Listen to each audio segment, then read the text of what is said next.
Wait, what? So, I think it doesn't really matter, but I have recently been experimenting a lot with my camera, and just realized that my phone has a really great camera for like video. Um, and I also wanted to be more consistent with my vlogs and stuff like that. So today I'll be talking about a book I'm reading. It's like a very nice book. It's like also a very popular book.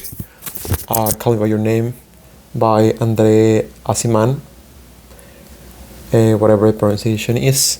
And yeah, I think I mean, it's officially um, mid July, hot summer nights and stuff. And I think the book that I'm reading it goes with the vibe because it's a story of a teenager in a very complicated situation, and he's talking about love. He's talking about different emotions, and I think I really like it. There is like a movie about this book, also a very popular movie because Timothée Chalamet is in it. But yeah, like I think I think it's like a cliche that people always say is that the movies cannot be as good as the books, but in this case, like you can actually tell because it's a completely different format.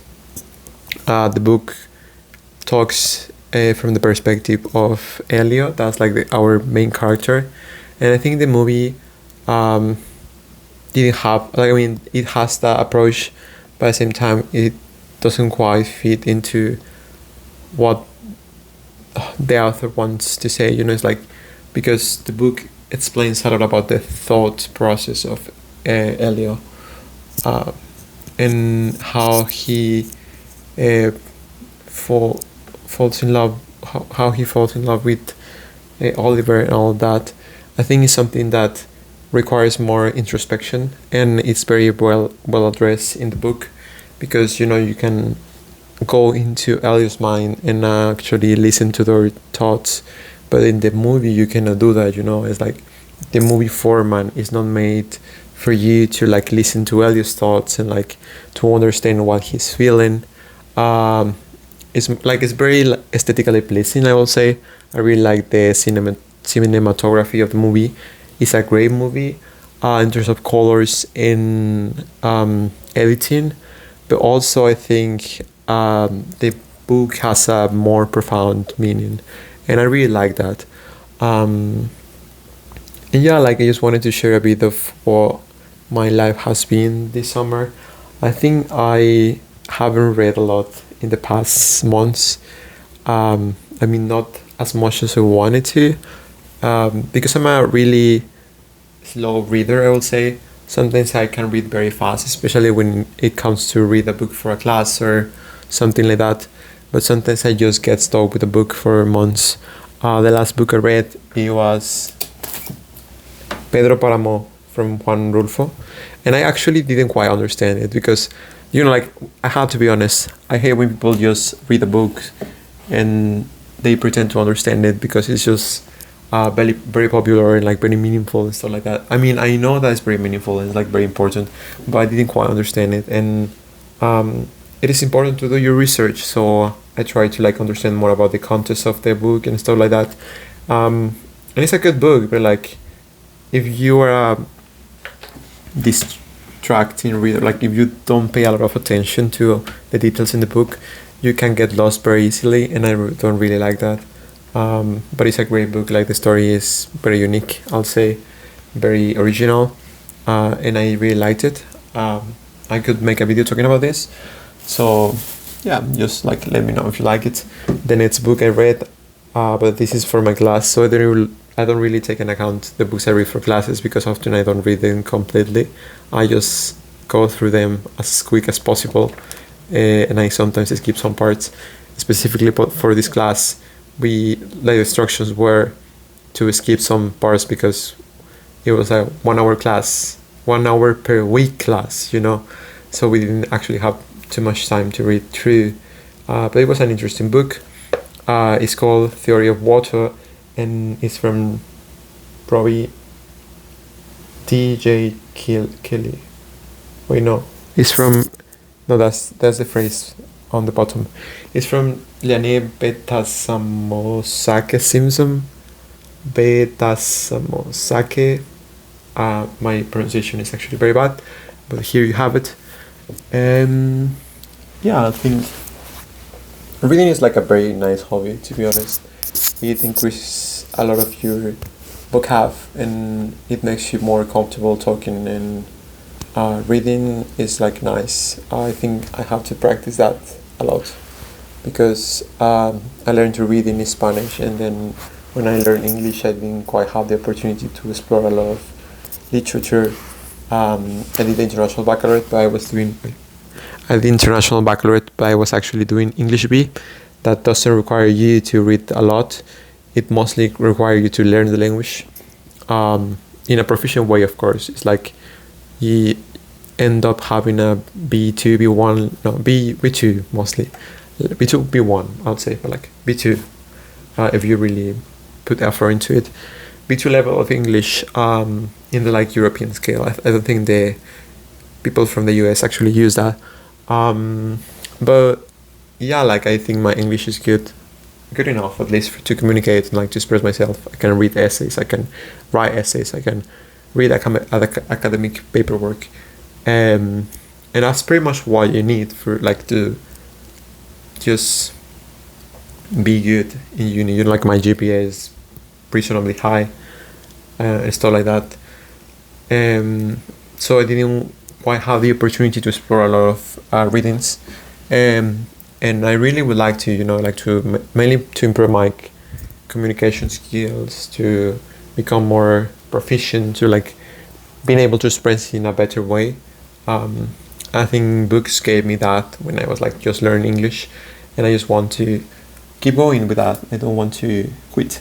I also found this book. This one's very interesting. I was walking to get some ice cream, I think. No, I think I was actually going to a movie with my partner, and then I saw this book in one bench, just like there, and I took it because it was there for a long time. You know, we went to the cinema, and then we went back, and it was still there. So I was like, I don't think someone is gonna take it, so I might as well just take it, and I took it. It's a language book, from Edward Besnia, whatever the pronunciation is, but I found it very interesting. It's about language itself. It's like in Spanish we have this term called morphosyntaxis. I don't know if that's like a term in English, but it's talking about the language itself. You know, like how languages have different structures and stuff like that.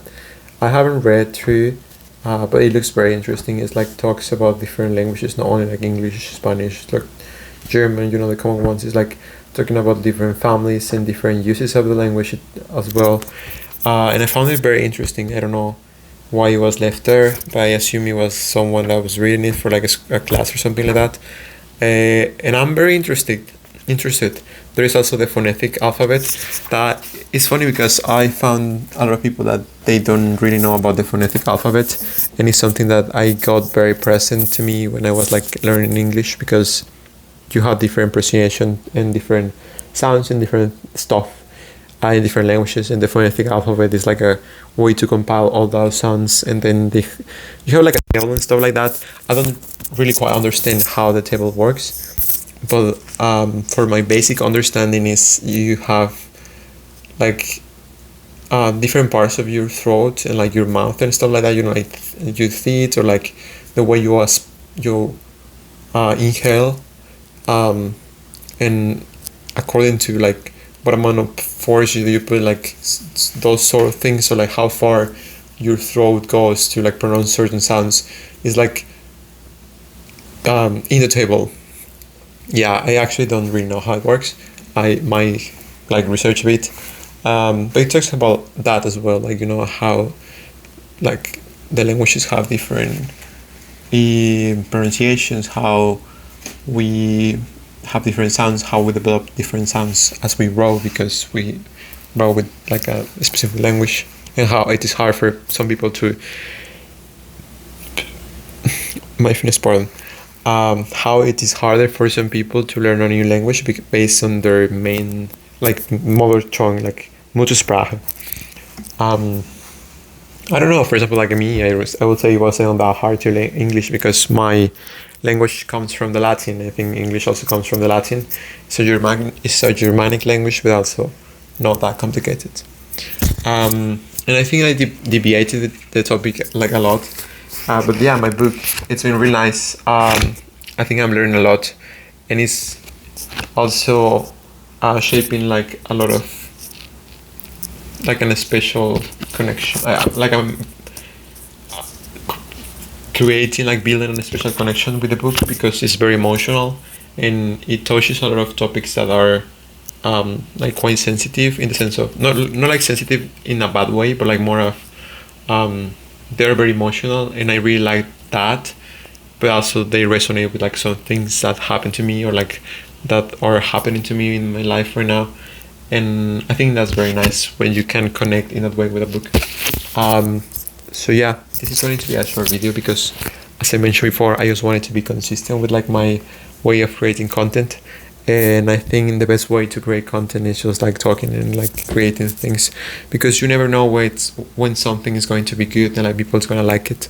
So thank you for watching and hope to see you soon. I will also keep you updated about my process of my South African visa, because I think there is like very little videos about semester at sea that is related to paperwork and stuff like that, because a lot of people is like, oh yeah, I don't really need a visa to go to this place, or like they get through it but they don't actually record something related to the process. And also because the processes are very different. I'm going through like I'm going with a scholarship from UWC, like not exactly UWC, more of Davis, because I graduated from one of the United World Colleges, so it's like quite different the process for me than for an average US American student. So I really want to like post content so people in the future can look to my videos and like have a reference for like different stuff. So yeah, I will like try to make a list and start breaking down those concepts and those things for like semester at sea. What do you need? What was my process to apply to it and stuff like that, so I can like make it more formal and like more structured, and like I record a video about that. But again, thank you very much for listening, and I hope to see you soon. Tschüss.